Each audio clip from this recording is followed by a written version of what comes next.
Welcome in to the Real Wisdom Podcast, where every week I take a deep dive into the trenches of the film and television industries. I'm your host, Derek Diamond, and this week I'm honored to welcome actress, host, beauty expert, inventor, Miss Andy Paige. Andy, how are you? I am so excited to be with you, and I'm doing really, really well. But I have been looking forward to this since we literally booked it like 2 weeks ago. We did, yeah. And the interesting thing is you actually grew up in an area not too far from me. So, yeah, and I'm excited to talk with you about that. And, obviously, we'll talk about General Hospital and your role in it and kind of how you've helped bring a long-standing storyline to reality. So you grew up in a small town in Alabama. Yeah. How did that shape you because you've done a ton of things throughout your career. How did your upbringing in a small southern town help shape you into who you are today? It's a wonderful question. I'm very fortunate because by the time I was in the fifth grade, I'm from a small town called Chickasaw, Alabama. So by the time I was in the fifth grade, I was 10 years old. I was a little over 5'11". So I was almost 6 feet tall. And in the fifth grade, I was the tallest person in the entire school. That includes cafeteria workers, the janitor crew, like the principal, every teacher. I was literally the tallest person in the whole school. So I people would tell me, you should model, you should do, and I just would look at them like, I'm pretty sure I'm the ugliest creature that walks the planet. Like it had never dawned on me that my life could be bigger than Chickasaw ever. And, I was actually kind of okay with that. My grandparents wanted me to take the civil service exam. They thought I'd be a great postmaster. um, I was going to be a really good checker at the Piggly Wiggly, or something, something great, right? In my mind, something great. And then I was at Bel Air Mall, which I'm sure you know, in Mobile, and there was a model scout who talked to my mom, and I ended up going to actually a modeling school in Pensacola, Florida. And from there, I ended up kind of getting in the modeling industry. And by the time I was 17, I had quit high school. I got my GED. I got right into college, and I was living in New York City. And I'm telling you that if God had not made me tall, then things would be very different. But growing up in a small town also taught me, I had my foundation by the time I was probably 10, 11 years old. I was always a good girl. I've never really done drugs. I'm a God girl. I walk in faith. I have a huge, belief that, no matter what the job is, I show up on time. I put forth my best effort. And so those are all kind of small town, really important lessons and kind of roots that have served me really well on the big stage and the little stage. To backtrack a little bit, out of all the podcasts I've done, I don't think I've ever heard anyone mention Piggly Wiggly. So you're a first. That's awesome. I do love me some pig. I'm a believer in the Piggly Wiggly. It's still around. Oh, it definitely is still around. The Piggly Wiggly and the Winn-Dixie, and I know that we have Publix and all the other things now, but yeah, I still love the pig. Yeah, no, absolutely. There was a new one built not too far from Pensacola, and I'm like, it makes me so happy to know that it's still kicking. It's still going strong. But yeah, and you hit the nail on the head, when you grow up in a small town, where like everyone knows everybody, it's almost like you're set to do something locally. Like there's a lot of people that never leave, but with you, blessed to be as tall as you were, I imagine that wherever you went, you had to almost like have this presence about you, because you mentioned you were the tallest person in school, pretty much the tallest person that you knew. So there's something to be said about that. And also just the fact that this kind of random thing happened that started your career in modeling. It shows you that you never know what opportunity is going to happen at any time. It's very true. And a cat has nothing on me, Derek. I have had more than 9 lives.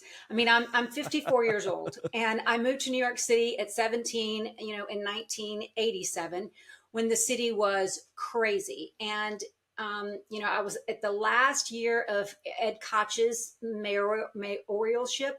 And, the city in the 80s was just nuts.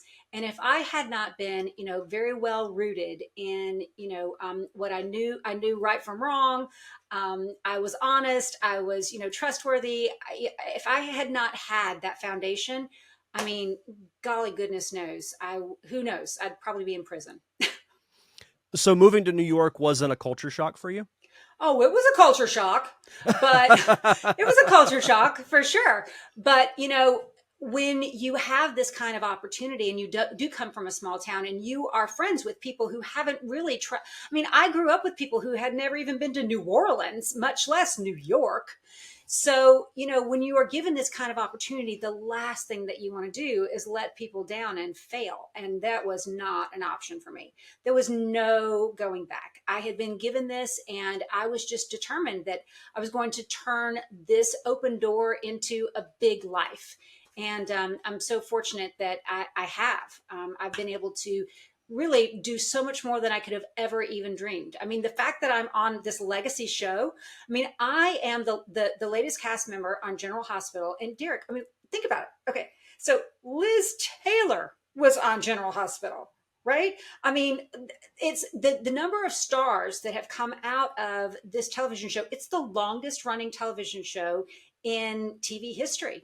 So it's just incredible to me that I now am a part of that, and like somehow my name is etched in, the cast book is pretty incredible. So yeah, I dreamed big, and I just could have never even thought. So, but yeah, there was no turning back for me. I knew once I got there, I couldn't let all those people down. So once you moved to New York, and you've done so many different things, you've invented women's products, you've done modeling, and now you've ventured into acting. So was it kind of well, this is just, I'm trying to figure out something to do next, or was it something that kind of in the back of your mind you knew you wanted to try at some point? Well, I mean, I did take one acting class at college, but the truth is I really come from a reality television background. I've done hundreds of episodes of reality television, and I had my own reality show. I was a part of the Emmy-winning show Starting Over, which was a huge success. And I did that show for 3 years, and it led to, me doing a show called 10 Years Younger, where I helped people look 10 years younger. And then How Do I Look? And then I had my own show, Sense of Style. But in all of that reality television work, you're constantly working with new producers and co-producers and just a lot of different people. And I'm very fortunate that one of those producers from 20 years ago was now working with General Hospital, and they knew that they needed someone for this particular role who was a home shopping host. And this producer, who I'd stayed in contact with through social media and just different ways to stay connected, had seen on my kind of LinkedIn page that I was now a host on QVC. And so she reached out to me on a Friday. She's like, I know this is going to sound crazy, but do you remember me? And I was like, of course I do. How are you? And by that afternoon, I was like, this role sounds like me. And she goes, yeah, I know. That's why I thought of you. And she's like, but you're going to have to act. And I'm like, well, I took an acting class, but at 54, this is literally my first acting job. Every other job I've ever had on television was just kind of me being me. But this is a little different. I mean, the role is very much me, but I do have to memorize lines. And so let me just give you some scoopy scoop on this. So it used to be that soaps were big budget, and they were just they were known for just having like craft services, and it was like luxury to be on a soap. But as viewership has changed and everything has changed, now budgets are much smaller, and you literally get one practice. They will roll for practice and one take. And if you do not get it in one practice or one take, it's kind of done. They're like, we'll piece it together. I saw it happen. I know. That's it. So, you think you do not get 3 takes, 4 takes. No. So there was a lot of pressure on me to, hit my lines, to learn my role, like all that stuff. But it is amazing to me. I mean, my co-star, and so my role is as Pearl, And I am a co-host on Home and Heart, which is a storyline of a home shopping network within General Hospital. And my co-host at Home and Heart is Morgan Fairchild. Now, do you know who Morgan Fairchild is, Derek? Oh, of course. Okay. So starstruck beyond belief, right? I couldn't even believe it. But she is almost 80 and she is memorizing pages and pages of dialogue. I mean, and the shooting schedule that they have is bananas. My first day on set, I was in scene 47 and 49. They do so much shooting every single day. I mean, it's really on another level. But anyway, so there's a little backstory in that this is my first acting job, and I had to nail it. But also, I think the fact that you had done so much reality work, Yeah. it wasn't like you were coming in with no like set experience or anything like that. So did that help you a little bit? Oh, of course. Yeah. No, I'm very comfortable on set. I mean, of course. But it is very different. You know, I'm very entrenched in kind of being myself on camera. And so, you know, when I look at those words and I think, I don't know that I would say it like that. Well, that's not the point. So you've got to figure out, you've got to figure out how to say it like someone else. So even in my acting class, I remember I made like a B in college. And I remember very distinctly saying to my professor, you know, I'm just not really good at saying words that other people want me to say. And that's really what acting is. So I'm getting better. I'm getting much better as I have a little more practice. But props to you for, you know, you mentioning at 54 years old, Yeah. doing something new, Yeah. because a lot of people are just so set in, you know, like if they get a career that lasts 30, maybe 35 years, they don't really do anything else. So the fact that you have that drive to keep trying new things and do new things, that's inspiring. Like that inspires me to get off this podcast when we're done and just try something new. I love that. Well, Derek, I made the decision literally in my 20s after watching a 60-minute interview with centenarians that I was going to be a centenarian. Do you know what that is? Is that someone who lives to be 100? Yes. And so, Yeah. yeah. So I knew literally 30 years ago more that I wanted to live to be 100. And if you live to be 100, then you can have lots of careers, right? There's lots of things that you can do. So I have every intention of contributing and being relevant and, you know, a part of things, you know, as long as I possibly can. So even though I'm 54, I do not feel like I am stopping at all. Like I absolutely feel like I've got another 30 years or more of work in me. Well, and that's the drive of humanity, I think, is, you know, to, because you only get one go around, and you That's know it. you never know when it's going to end. Like tomorrow's never guaranteed, as the old saying goes. So It is that true. that's pretty incredible. What is it that keeps you going? Is it that drive to live to be 100? So what is it specifically that drives you in all these different career facets that you have? Well, if I were to be completely honest, I'm a listener.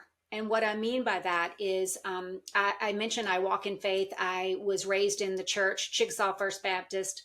And I do have a strong belief that, you know, if you listen, then, you know, you can be guided in a path. You just have to listen and you have to be willing. And so, you know, I feel like I'm in service in many ways. I listen and I'm like, oh, that's a great idea. I should probably do that. Like the idea of the GirlyGoGarter, which is my invention. It's a hands-free purse that you wear on your leg. And I invented it out of necessity because I created something for my mic packs. Because when I'm on set and when anybody's on set, they usually hang your mic packs on your bra or like you see them stuck in pants. And when you're doing a reality show, sometimes you can be on set for 18 hours. I mean, that's not uncommon because there's not really a union for reality. So it's crazy hours. And as a result, I was getting water blisters on my back from wearing this mic pack every day. So I'm like, there's got to be something else. And everything that they gave me for my leg really wouldn't work. So I actually, came home from set one day and I took out, an Under Armour workout shirt and I did some hot glue and I fashioned one and I knew it was like the nugget of an idea. I believed it was the nugget of an idea. But then I don't know if you read this in my bio, but in 2009, I was in a horrible accident and I cut my right foot off. Did you catch that? What? Yeah. So I was cliff diving in 2009, big adventure girl, and I missed the water. And Oh my God. the rock severed my foot. And as I hit the water and everyone up on the cliff kind of looked down at me, it's not really a cliff. Well, it kind of is a cliff. It's a cliff edge. They were like, "Are you okay?" And I went to drag my foot up, and because I could feel that I had saved my life because I thought I was going to hit my tailbone, and I drug my foot up, and I could feel my foot coming further off my body. So I reached down and I grabbed my foot before it was completely off. It was literally hanging on by like tissue paper of skin. And I was 5 days away from leaving to film my next season of 10 Years Younger. And so everything changed for me in a matter of 3 seconds. So the first hospital said they couldn't put my foot back on, and then I ended up going. My current husband was there, and actually so was my mother, interestingly enough, and they would not have it. They're like, "No, we have to try and save this foot." So I was sent to another hospital, and after many surgeries and over a month in the hospital, they got my foot back on, and but it was from the hospital that I realized, okay, I could possibly never walk again. Like, this is something I have got to think about. So if I'm not going to walk again and I can't do television, what am I going to do next? And so from the hospital bed, very early on, I stopped taking a lot of the drugs that were keeping me really loopy. And I literally on my computer started researching how I could create the GirlyGoGarter. And the GirlyGoGarter was really my project while I was, reestablishing my foot, learning how to walk again, like how I was going to make it through life. And I can remember being crazy drugged, but going into my first surgery and telling the doctor, "You need to do a good job because I'm going to walk on that at 100. I've always known that. And so I've just been determined. But anyway, I started working on the GirlyGoGarter, and here we are. It's now 15 years later, and we are in over 6,000 retailers. We're in over 80 countries. I hold 19 patents. So it's something I'm extremely proud of, and it has solved so many solutions. I mean, everyone in Hollywood uses the GirlyGoGarter to hold mic packs, and people use it for insulin, and brides use it on their wedding day, and prom goers, use it because they need a place to hold their stuff when they head out to prom. So it's used for lots of things. But again, I'm a listener, and I'm always like, okay, what's next? What's next? And so the GirlyGoGarter was my big, I can't walk for 10 years project. That's incredible. That is absolutely, wow. I'm speechless after that. I have my foot. I mean, the doctors are amazing. And the other thing that's very interesting, as, fellow Southerner is, 5 years ago now, I was at the point where my foot was really starting to bother me again. And the doctors in New York and Boston had basically said I had come to the end of the road and I was just going to have to be okay with amputating my foot. And I had a cousin actually in Mississippi who said, just come down here and talk to my friend who's a surgeon at Southern Bone and Joint, and let's just, figure it out. And before I cut my foot off, I was a marathoner. I was a triathlete. I was very, very active.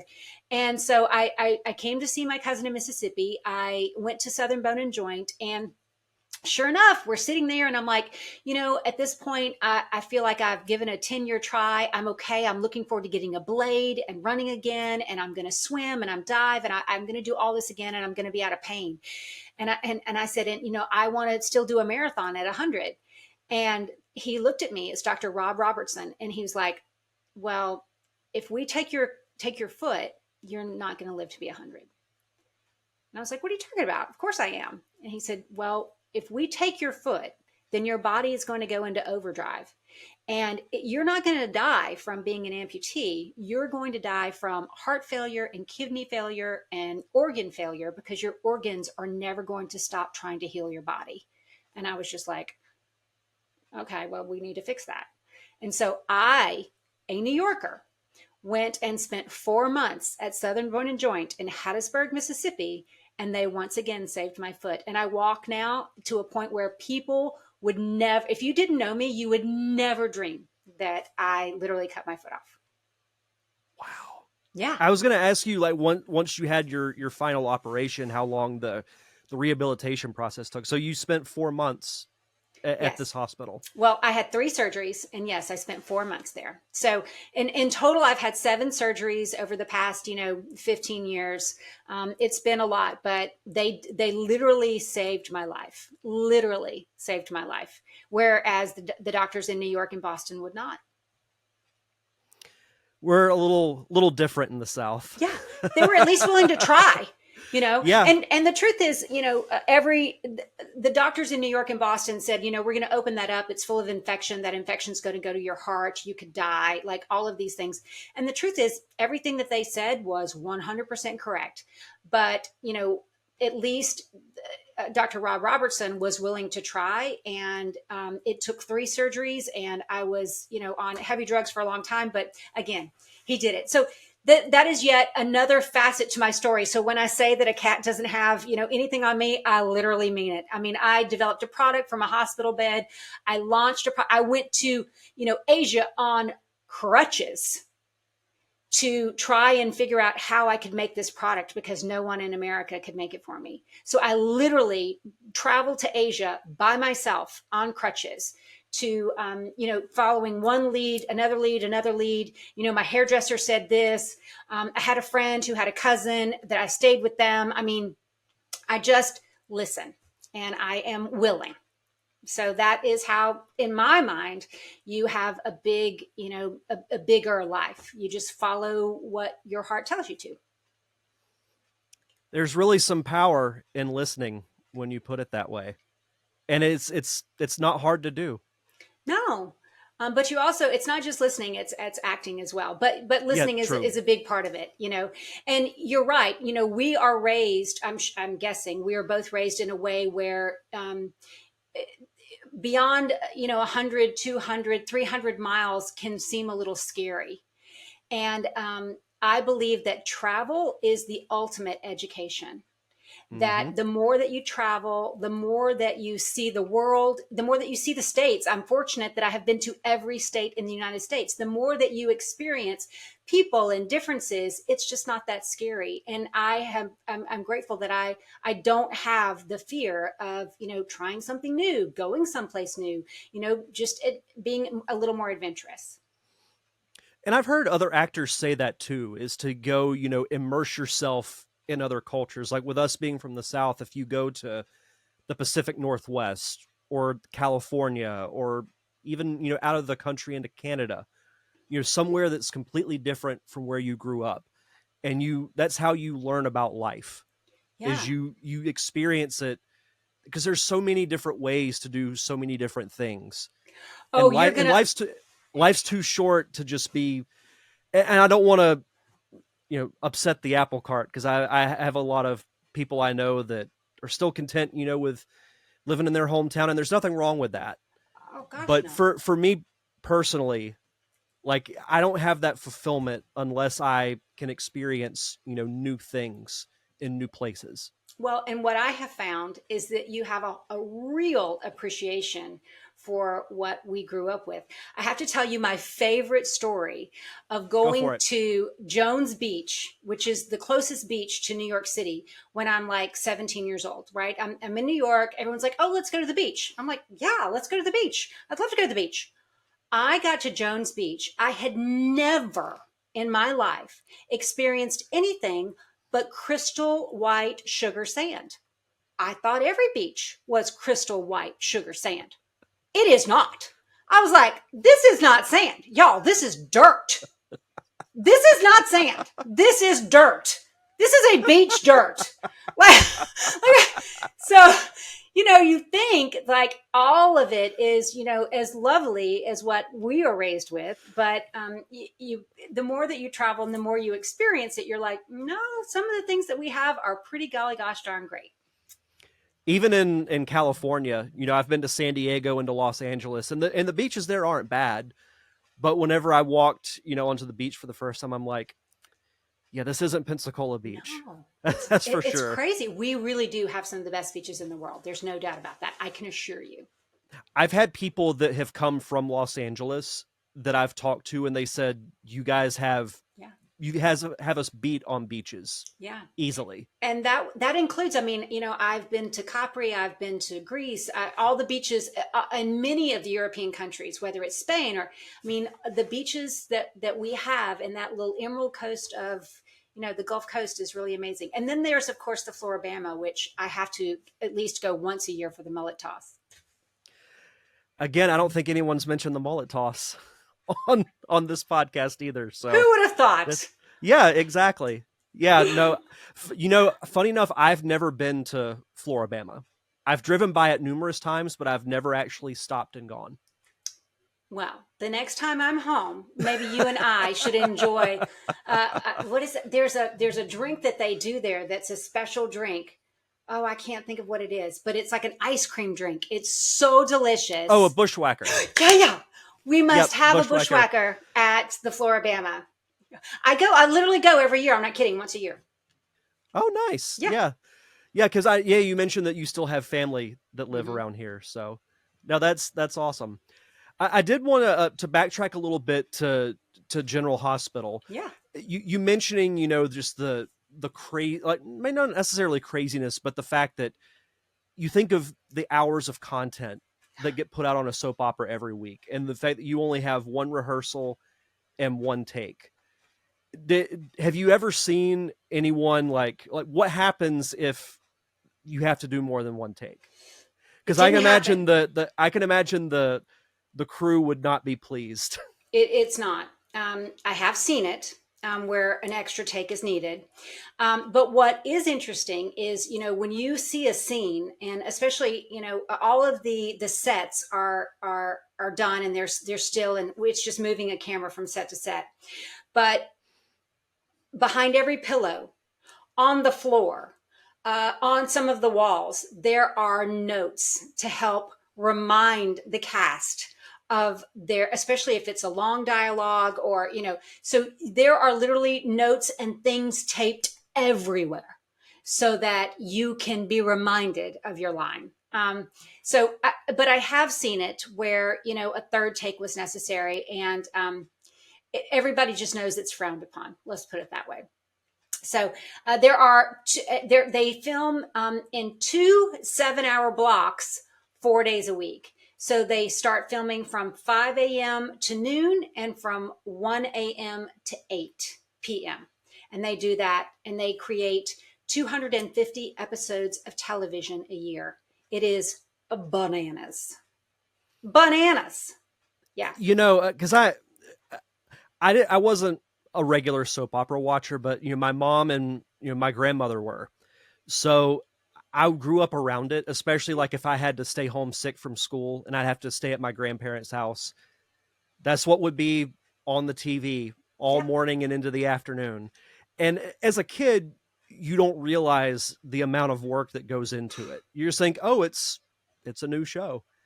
And then whenever I started getting into film and learning more about production, somebody mentioned a soap opera, and I'm like, how do they do that? Because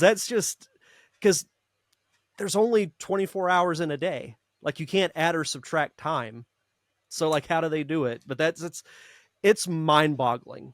It is. It is. Some of the hardest workers in show business. Without a doubt. Without a doubt. I have so much respect for what they all do, what they accomplish. I mean, the wardrobe, the hair, the makeup, the sets, the lighting. I mean, it's unbelievable what is accomplished. I mean, I have been a part of a couple of movies just as extras. And, if a movie is able to complete 3 to 5 scenes a day, that's a good day. That's a good day. So to think that, 50 to 60 scenes are done in a day on a soap opera is pretty amazing. But the other thing that's important, with what I'm doing, and as I do kind of this big PR push for General Hospital is, we're all watching television in a new way. Many of us, stream TV now. Do you stream TV? Hmm. Yeah. And that's because we kind of want to avoid ads. But what we don't understand is that, a soap opera is called a soap opera because the soap companies paid for it. Yep. So, a show like General Hospital, really relies on advertisement. And, granted, there's still 2 to 3 million people a day that watch General Hospital, and many more that stream it. But what's happening now, and I think it's so innovative, and it is an experiment, and it's the first of its kind. I am a part of bringing the deception storyline, the deception beauty storyline to life.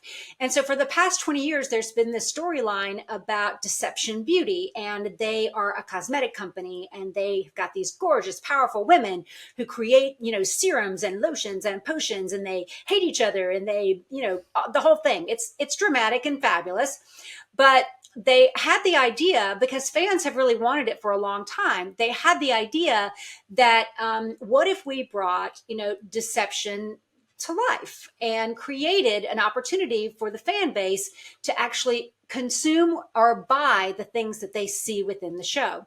So they started the Home and Heart kind of storyline, which is again the story of the Home Shopping Network. And what happened was, and so now they have created all of the products that the fans have witnessed within Deception, and they bring it to Shop Home and Heart, and then it's available on shophomeandheart.com, and then possibly one day we might be able to take it to another shopping platform. We'll see. But anyway, the idea. So let me just tell you, what shows did you grow up with that you loved, Derek? Like they don't have to. Well, Fresh Prince of Bel-Air was one. I was mostly into cartoons, so like the Nickelodeon cartoons, like Doug, Rocko's Modern Life, Rugrats. Okay, great. But if we just talk about the Prince of Bel-Air, okay, so what if I told you that you could, get Carlson's, jacket? Oh, I'd love that. Right? Or you could buy the sneakers off of, the Prince, Fresh Prince of Bel-Air. You know what I mean? Or, if I take it back even further, that you could possibly get Fonzie's jacket. Right? I'd have to get in line for that. Right. Or if I thought for 1 second that I could get like Monica and Rachel's hair products, right? So, yeah. Right. So this is basically an experiment to bring some of the items that the fans have wanted and asked for decades, bring them to life so that people, the fans can become consumers of these products that they've been wanting for a long time. And they know, they've watched that they are tried and true. And so they recognize the story, they understand that the development, and it's all a part of, the General Hospital legacy. That's such a brilliant concept because, you think of these fictitious products from, you even mentioned dating back to like Happy Days, and even you could go decades back farther. There's something cool about when you feel like you can have something from the show. So have you watched Stranger Things? No, but I have seen the set.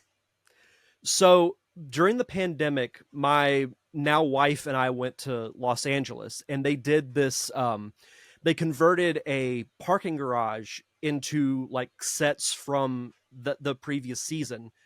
But what you could do is it started what was supposed to be a mall parking lot, like the Starcourt Mall from Stranger Things. And you could get like some of the food, like the ice cream, some of the food they served from the show. And you felt like you were part of it. So that's really, really cool. Because I looked at the website, and just the fact that that's even available is so cool. And it adds even more engagement to the fans, I think. I definitely think it does. And the other thing is these are all, products that, we're talking about ABC, right? So ABC is not going to, license or allow a product that hasn't been, thoroughly vetted in 100 different ways. So, like the first product that we're launching is the Deceptor, which is a red light therapy wand. And if you watch General Hospital, you know that there was so much story kind of given to the development of this, the idea of it, and like, just all of it. It was a little fascinating. And now you can, have this red light therapy wand. And I use red light therapy to help me, with fine lines and wrinkles. It has healing properties. But, if you watched this story unfold over a year and you see everything that's involved in the idea of a product and then kind of bringing it to life within that storyline, the fact that you can now buy a Deceptor at shophomeandheart.com is like you say, it adds a whole other level of connection to the show. It also has really, it's kind of been sold to you all along because you understand the story, you're invested in it. So like I said, this is a huge experiment. It's very exciting to be a part of. I am the official pitch person at, Home and Heart within the show, and now Shop Home and Heart, which is where you can get the products within, the general hospital realm and development. And so I think if this goes well, that every show is going to do it. Every show, I think about, I loved Sex in the City, like everyone did. If you lived in New York City in the 2000s, and if I could have bought, Carrie's clothes, or I could have, you know what I mean? Or a painting on her wall, like that would have been amazing. So I do think that this, as advertising really has to shift and innovation really has to come to the forefront when it comes to how are we going to sustain these shows and how are we going to keep television alive if people don't want to see advertising.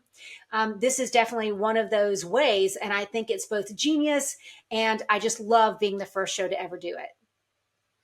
Well, I concur with what you said about it being brilliant because we as humans, we want to have that connection to something. And a lot of people will use shows and movies, whether it's escapism or just for pure entertainment.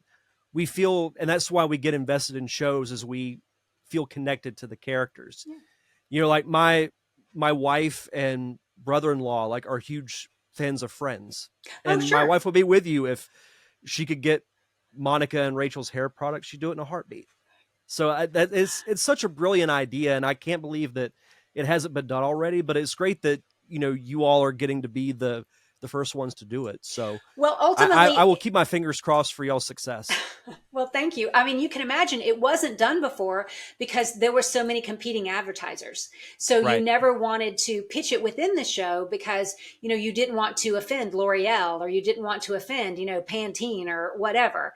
But again, as people are watching television in a very different way, this is, it is an experiment and we will see how it goes. But we are very, very excited about the potential and the possibilities, and the fans are responding. I've actually been able to do 2 fan events.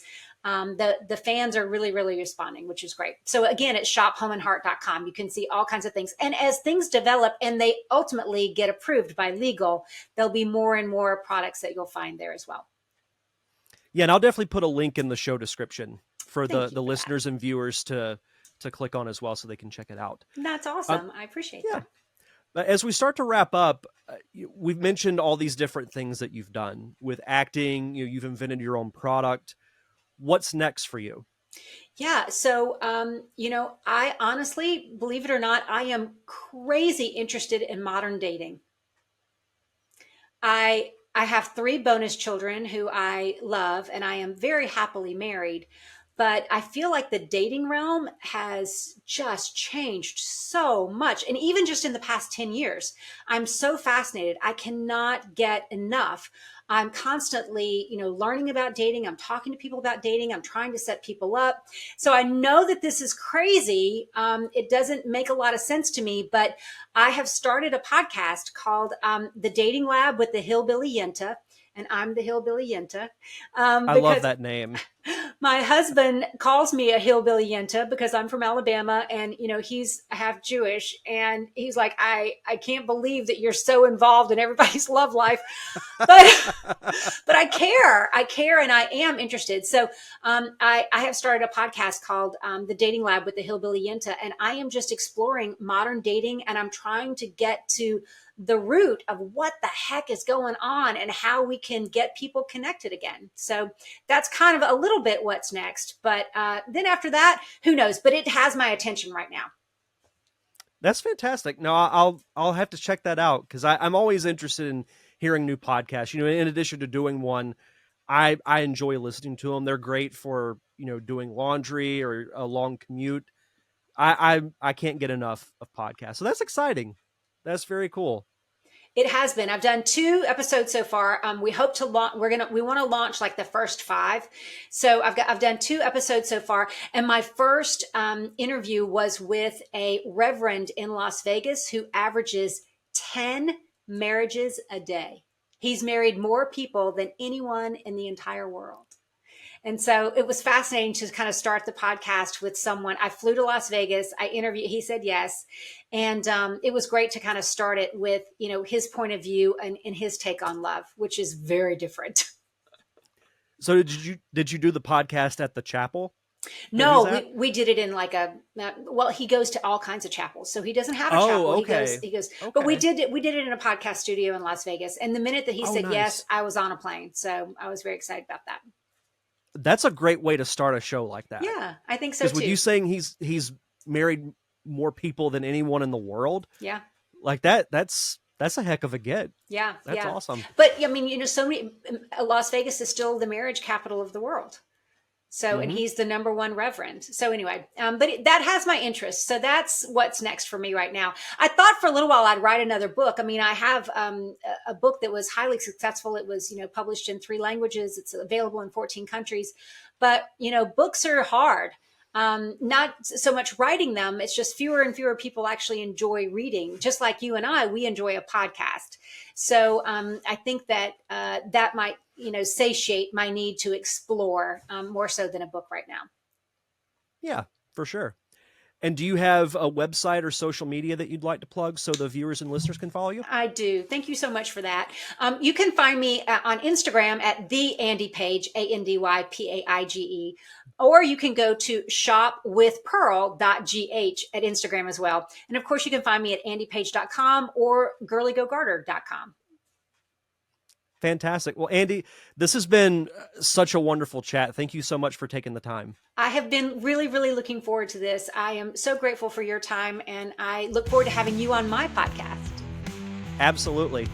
And if you want to follow this show, head over to linktree.com/realwisdompod. That's REEL Wisdom Pod. Everything is in one convenient location. If you want to follow me on social media, subscribe to my YouTube channel, subscribe to the podcast, everything's there. This has been another episode of Real Wisdom, and we'll see you back here next Thursday with another awesome guest.